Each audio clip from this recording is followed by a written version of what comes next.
Jacob, je suis photographe et je viens de Chine. J'ai grandi dans une famille de photographes. J'ai appris en regardant mon père travailler avec l'argentique. Grâce à ça, j'ai appris beaucoup de choses.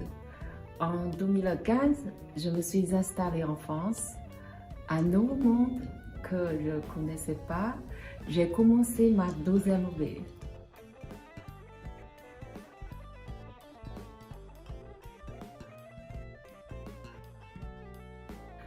Depuis le début des années 2000, je travaillais en numérique. J'essaie de faire le moins de retouches possible. Je suis très attachée à l'authenticité des photos que je prends. Je suis principalement inspirée par le regard et la vie des gens.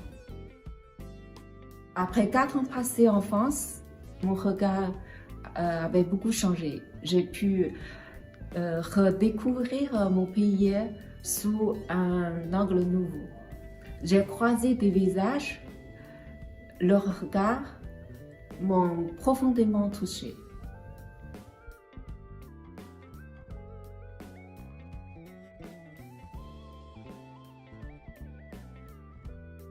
Alors, je m'appelle Laurent. Là, je suis sous le pseudo, enfin, je travaille au niveau photographique sous le pseudo de Colorant. Parce qu'à la base, je suis graphiste. Et puis, les 3 premières lettres de mon nom, c'est COL. Donc, c'est un jeu de mots, colorant. Et j'adore la couleur. En photo, j'adore la couleur.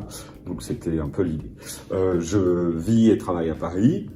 Donc, comme je l'ai dit, je suis graphiste de formation et je me suis mis assez tôt à la photo, d'abord en argentique et puis au numérique quand ça a apparu.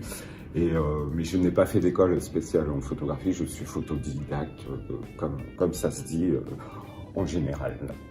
Alors, ce que j'aime en photo, vu que je suis graphiste, j'adore le graphisme et la photo. J'essaye de lier les deux, c'est-à-dire que j'adore dans une photo le côté, surtout, j'aime bien faire ressortir le côté graphique. Ce qui m'inspire le plus, donc c'est plus la rue, la ville en général, l'urbanisme, l'architecture et les gens de la ville.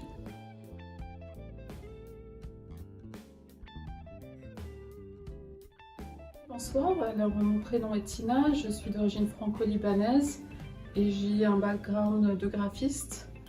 Je suis aussi photographe et autrice de livres de voyage. Alors tout a débuté par un voyage dans le sud de l'Inde où je faisais du volontariat et j'ai rassemblé donc de super portraits d'enfants comme je faisais du volontariat dans une école et je me suis dit que je devais absolument faire quelque chose. Et avec mon regard de graphiste, j'ai décidé de présenter ces photos sous forme de livre. Et mon livre a un format un peu particulier, se présente par un boîtier de dépliant, accompagné aussi de mots, de poésie de l'Inde. Et voilà, donc et comme ça avait pas mal marché, je l'ai vendu dans des librairies entre la France et le Liban. J'ai décidé de poursuivre l'aventure avec Empreinte de Beijing. Donc le même concept pour l'État de Beijing. Donc. Et la particularité donc, de ces livres, c'est qu'ils sont traduits en plusieurs langues. Donc, par exemple, on a Visage du Karnataka en français et en anglais, et Empreinte de Beijing en français, en anglais et en mandarin. Donc, pour chaque achat d'ouvrage, 1 € sera remis à une association qui contribue à l'amélioration environnementale et les conditions sociales de vie des gens des lieux en question.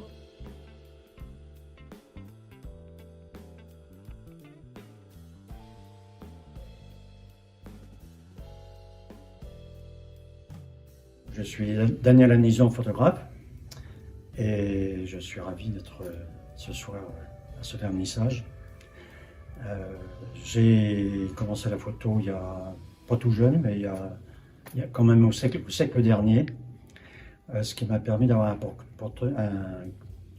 parcours photographique argentique au siècle dernier, et ça coïncide à peu près avec les années 2000, passage au numérique et à la couleur. Alors, il y a 2 raisons pour lesquelles c'est très important pour moi. J'ai connu l'époque du négatif, donc j'ai pris l'habitude de regarder dans un négatif à travers la fenêtre ou à travers un dépoli pour voir ce qu'il y avait dans la matière de la pellicule, qui est pourtant quelques microns épaisses, et d'essayer de toujours voir ce qu'il y avait en profondeur comme matière dans la photographie. Puisque la photographie est sur papier, lisse le plus souvent, donc c'est assez plat, c'est en 2 dimensions, alors qu'on vit dans un monde en 3 dimensions. Donc j'ai toujours eu ce souci de retranscrire les 3 dimensions du monde sur un papier en 2 dimensions. Alors je choisis toujours des papiers qui sont photographiques évidemment, et qui sont mat, et que je présente ici sans verre, donc merci de ne pas toucher, c'est très fragile, un peu comme un pastel. Récemment, toute cette série, là c'est 2018-2021, il y a beaucoup de choses qui sont la nuit, et en plus c'est 2 séries, c'est un extrait de 2 séries que j'ai exposées l'an dernier qui comportaient 27 images je crois, donc il y a une partie qui se trouve, on pourrait appeler ça chemin d'ici, puisque c'est autour de chez moi en Aubrac, où dans un rayon d'1 kilomètre, je me balade la nuit très souvent. Et cette vision de nuit m'amène à générer des nouvelles images. Donc pour moi c'est très important. Voilà. Et elles me permettent en plus d'imaginer un paysage ailleurs, chemin d'ailleurs, qui en l'occurrence est le Japon, où je n'avais jamais été malgré mes nombreux voyages. Donc j'ai fait 2 voyages au Japon. Alors j'aimerais bien que les gens se disent en sortant de cette exposition, se dire ah bah tout est photographique, c'est-à-dire un fin fond de banlieue avec une belle architecture et des enfants qui jouent, bah c'est beau, c'est photogénique.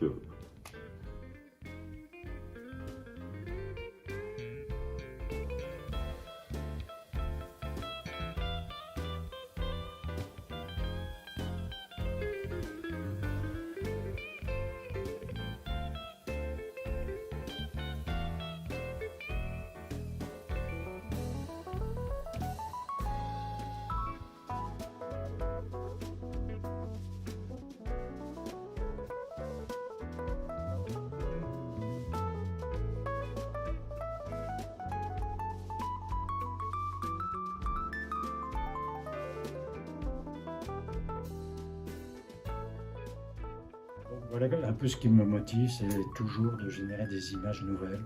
Et je souhaite que les spectateurs s'en génèrent eux-mêmes des nouvelles à eux, à partir de mes images.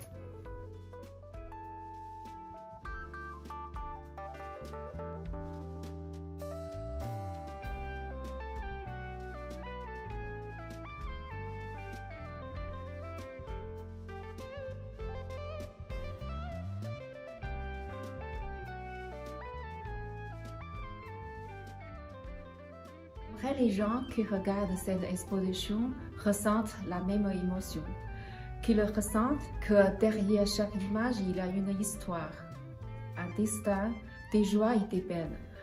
Transmettre et entretenir une mémoire à travers le regard de ces gens. C'est un travail d'archiviste quelque part, c'est-à-dire rendre témoin, faire un témoignage d'un moment donné dans la ville à une époque. Enfin, c'est un témoignage en fait, en gros, la rue, quoi, la rue, la ville, et pareil en architecture, des époques, des périodes.